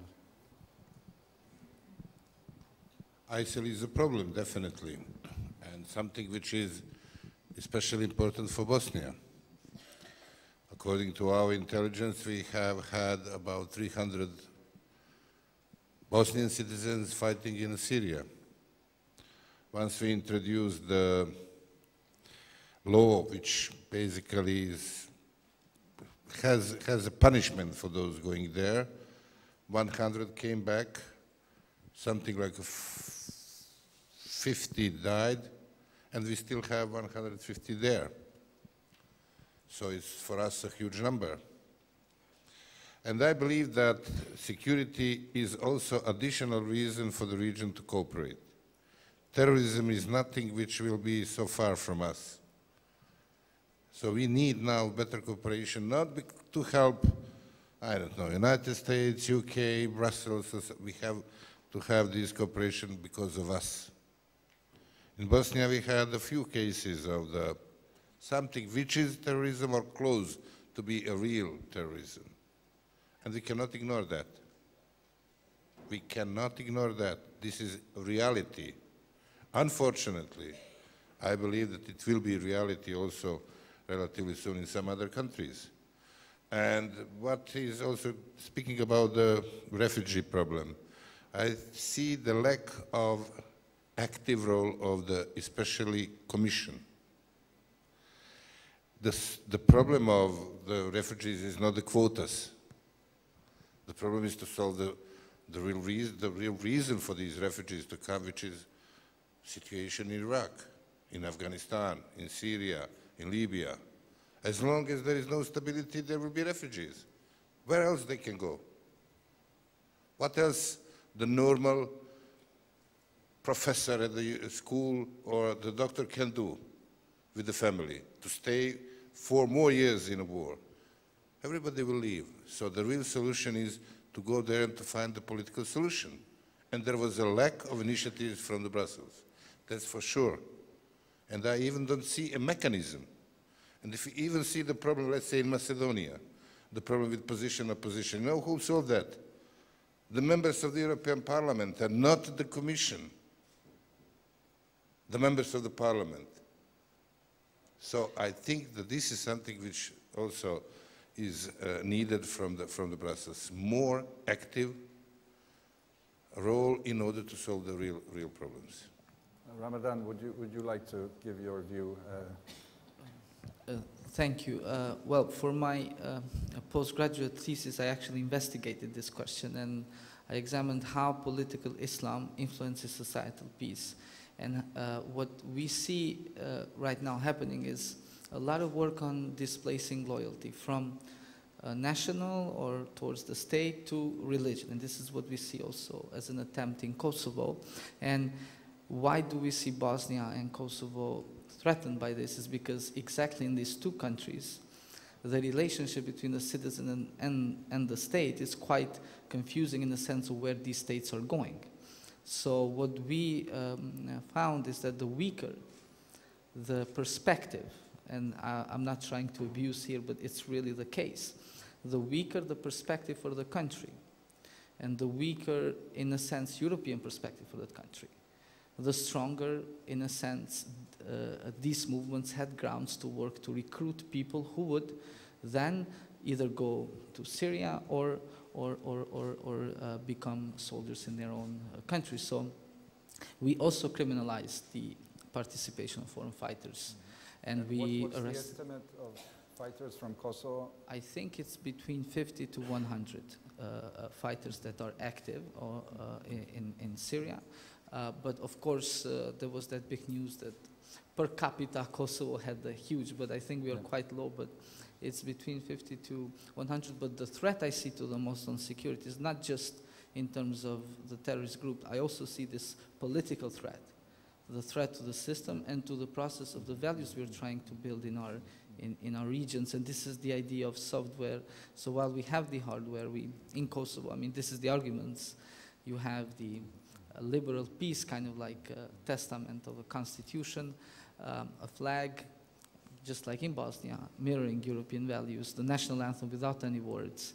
And we are working to build this liberal peace. But what people are seeing is that these investments are not leading to them both towards any brighter future, or they are not translating in direct benefits. So I think we shouldn't just look at this through securitization, securitize the problem. I think it needs a more better approach, and I think the European integration process is also fundamental to this Could you challenge. pass the microphone to Alex, please? I agree with everything that Dani said, but I want to pick up on what Sonia Licht said. And debates are very important, and this is one of the debates that needs to happen not only in this region, but first and foremost in Europe. There is no debate on integration, and these people will be coming. This is just the beginning. I think we'll have more and more people, not only from the Middle East. Sahara is also moving. There'll be few arable lands in North Africa. Where are they going to go? Everybody wants to go to Germany and Sweden. And also we have to think about the question why people are going from these places to, especially from Western Europe, to fight ISIS. Very little time has been spent what it means to be European, and also where is the place of European Islam, and what does it mean, and what kind of societies we are. And I think in this context, places like Montenegro, Serbia, they can teach something to West Europeans. They can, and this is that asset that Leon was talking about, that this region can bring into Western Europe. How do you live in a society where you have Christians, Muslims, and everybody else? I think this is an important asset. Christian, would you like to? Yeah, no, I think what you just said, Alex, is very important, that here is an asset which in fact could be shared. There's a long experience of inter-community living together and living together in peace. That comes out of the Balkans and Western Balkan in particular. And that is something that could be also shared with countries that now becomes very much multicultural. On the issue of the security, I think it's true that there are quite a lot of recruitment from the Western Balkan, but there are quite a lot of recruitment also from northern countries. I happen to come from a country who has been quite impressive recruitment for ISIS from. I think there are several ways of addressing this one. In the case of where I come from, it's a question of integration, and it's a question of thereby getting people to feel that they are part of something. I presume that there are issues in the Western Balkan which has to do with economic prosperity, which has to do with radicalization, and working on that one, but also properly, which has to do with criminality, which needs to be addressed. And I think what we need to do here is to cooperate and use the European structures to the extent that they are relevant. But let's be clear, it's not through the European structures that we are going to be able to address these issues. This is very much local issues de facto and needs to be addressed locally, but where experiences can be shared. So I think that is clearly an area where we should look into further cooperating and see what we can do. Terrific. Can we just get the microphone to Leon? Briefly, Leon, please. Yeah, very briefly, and I will just in tangent touch the ISIS issue, but it's just an example of the behavior, how we can analyze also the behavior of the leaderships across the Western Balkans short of a joint problem, sort of massive. So let's say ISIS becomes a much bigger issue. We will be looking at current big issues as yesterday's problems. We will be wondering how can we spend such long time on completely unimportant issues. I'd like to compare sometimes Kosovo and Serbia as a tenant and a landlord bargaining for 20 euros for a 1,000 euro apartment, sort of, and potentially leaving the apartment empty for years and needing centuries to recuperate the small amount you would have gained. So anyway, we're talking about minutiae. We're spending, this is why I think the process is going very slowly. The countries, we cannot afford the loss of time. The countries need to go much, much faster, now with an ISIS sort of as potential, but it's also the wasted opportunities because we're going very slowly.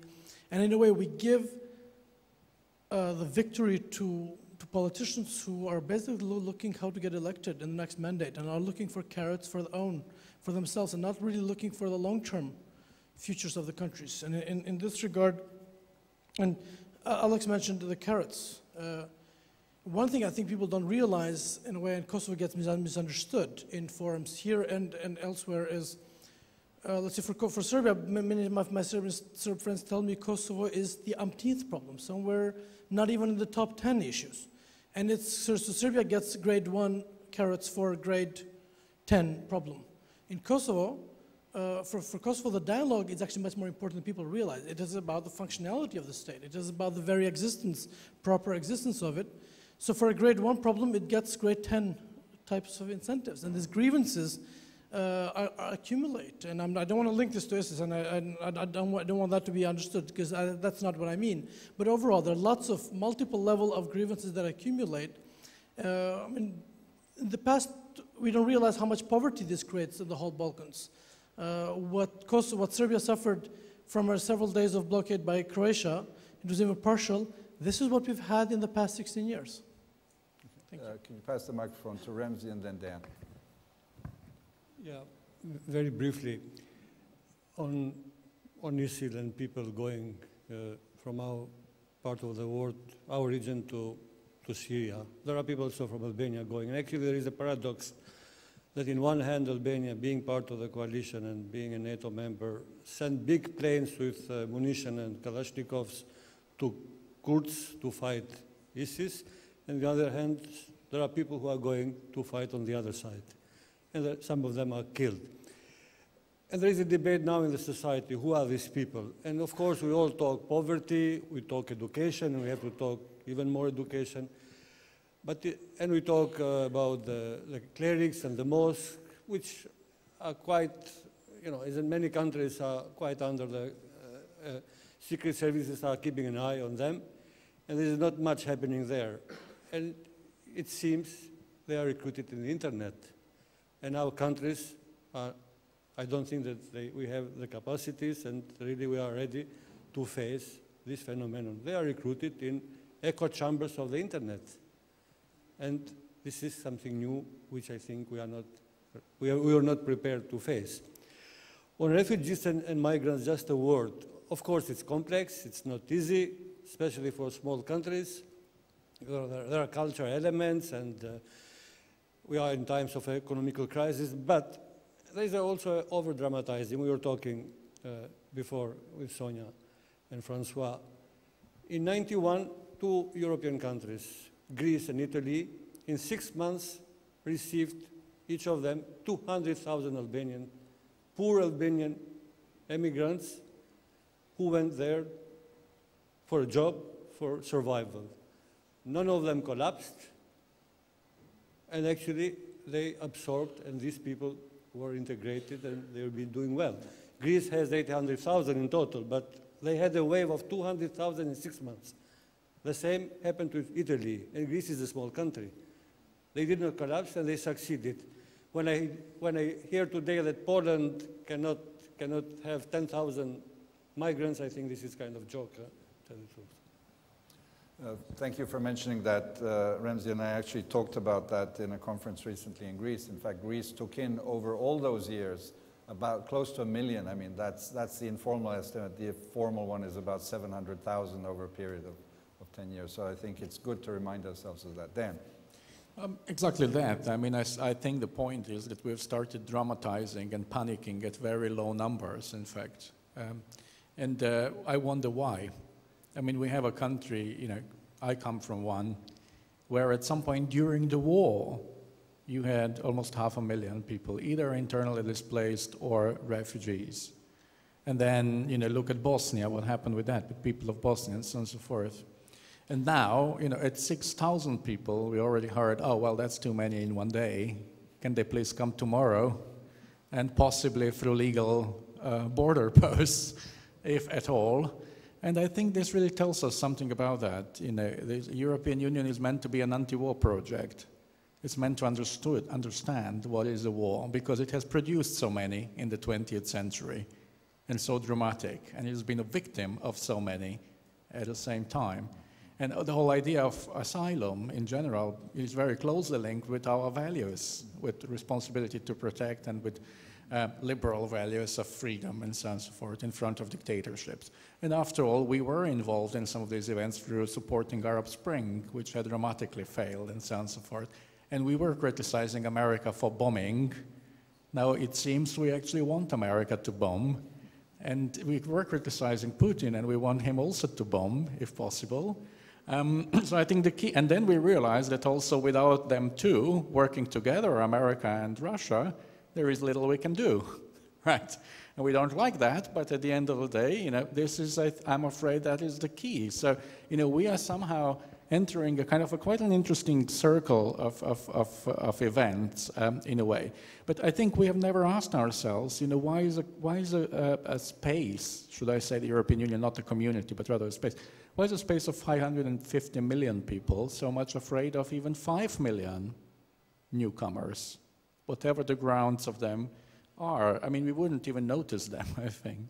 And so on and so forth. We never asked that, and I think there is an underpinning in a question why, and I think we all know that what might be the reason.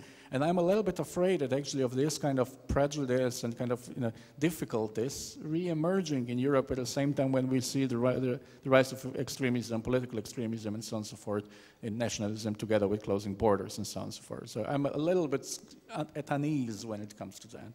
Well, thank you very much for reminding us of all that. And Nenad Šebek, I see, wants to put in a question over there, just behind you. And then we'll go for a final, very quick Nenad Šebek from the Regional Cooperation Council. As always, the Belgrade Security Forum offers us a very interesting insight. There were two words which I heard a number of times here this evening during this discussion. One was values, and the other one was education.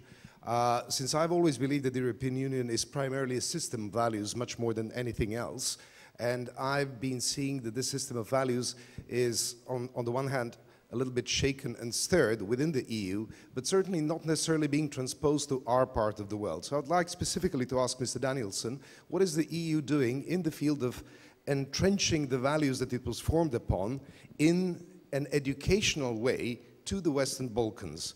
And very briefly, since the gender balance is a little bit shaky this evening as well, I'd like Hedvig and Sonja to comment on what Mr. Danielsson has to say. Thank you. So, Nenad is taking over the role of the moderator, but that's okay. Please go ahead.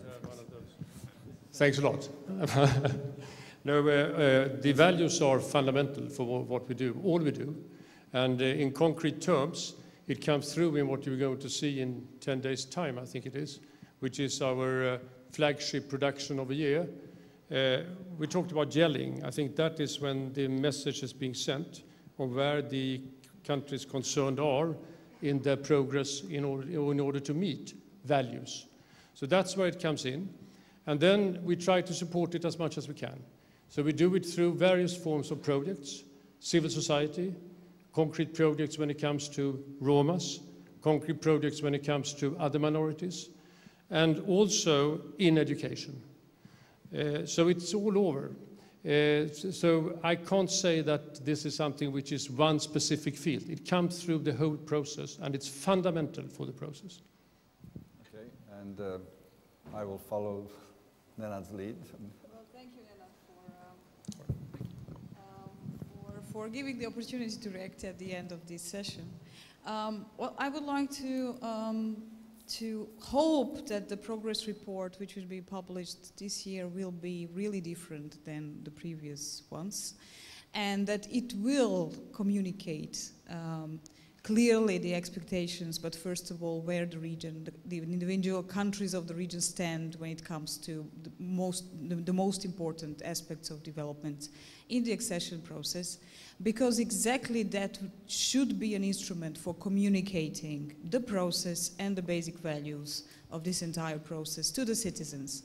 And so far it was not happening, because it was not shouting, it was providing very confusing messages which were translated to the public in whatever ways.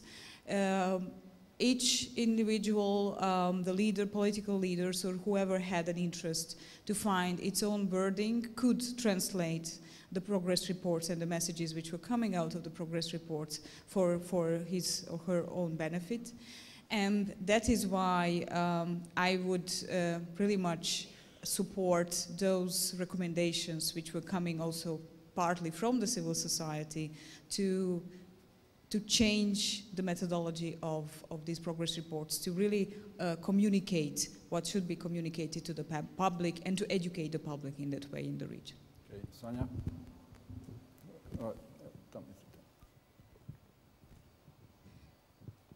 I would fully support what Hedvig just said. I think there is still a major communication lack between the Commission and the citizens of our region. I am very worried of growing skepticism, Euroscepticism. Of course, it is not only in our region, but for our region, it can be detrimental. Because I simply believe, and I still do, very much so, that without a clear European perspective, we won't make it. And if we won't make it, Europe won't make it either. Not only because we are the very close neighborhood, but because I'm afraid that there will be a Balkanization of Europe. So if we want to de-Balkanize our region, we in fact need to understand, need our citizens to understand much better those values that Europe is based on. And I think it is extremely important to recognize in the progress report, for example, those civic movements in Bosnia and Herzegovina that grew from a movement last year. We had the chance to meet some of them, the representatives, in Vienna. And for me, they were the most refreshing voice, because these are our Occupy people. These are the people who say we don't want business as usual to continue. We demand a more responsible political elite. We demand much more responsible politicians.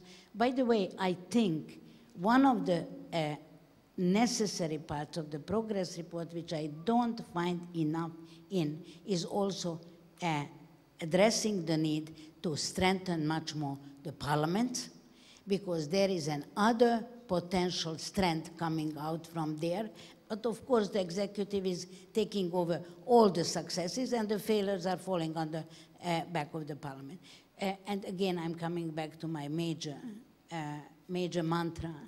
I think it is very important to ask these countries to have as broad public debates as possible on all the issues that are important for the citizens. It can't be the ownership only of the elite, political elite of the government. It must be the ownership of all of us if we want to make it. Sonia, thank you very much. We've come to the end of time. I promised that we would end at 8:30. It's 8:32. I don't hear any stomachs rumbling yet, but I'm sure they will. And I think, just to conclude with a few thoughts without any pretension to summarize, because I think we touched upon a lot of very important subjects. We didn't, of course, scratch the surface of some others, but I think the composition of the panel helped us very much to actually get a complex view. Thank you to Christian, of course, who is the goal towards we are going to join the Club of Brussels, but exactly in the ways that we have all said. And I think it's in the interaction that we learn from each other, because we are in the same boat here, not only on the migration crisis, which has revealed very clearly how much we depend on each other, but exactly on these values issues. And I think what we've heard now from everyone, in particular now from Hedvig and Sonia. And I was in Brussels yesterday and did hear that the report would be very different this year. So I'm sure that's the message you want to convey. So please join me all in thanking our panel for this wonderful roundtable.